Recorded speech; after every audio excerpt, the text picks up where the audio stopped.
Hi there. Today I have a quick run through of my making of a tag in Photoshop. So I've started here with a template that I downloaded from Pixel Scrapper, and I didn't like the little circle that was at the top, so I just filled it in and then erased it again to make a new one.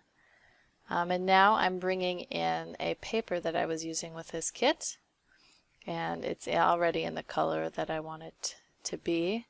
And it's got some nice texture on it. And now I'm just typing, and what I'm doing here is I'm just figuring out what font I was using in Illustrator so that I can find it over here.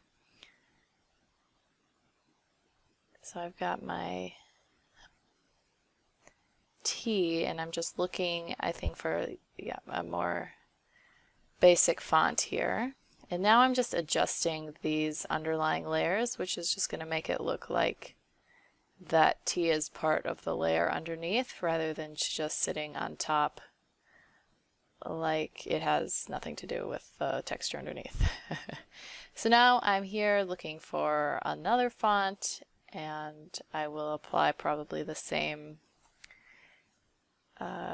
layer styles to this as well, to that word, so that it looks also like it belongs with the texture.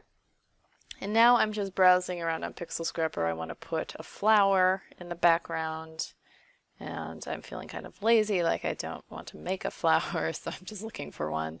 And Mello has these very lovely ones here, and I'm going to try the sunflower, but in the end I think it doesn't quite have the look that I want.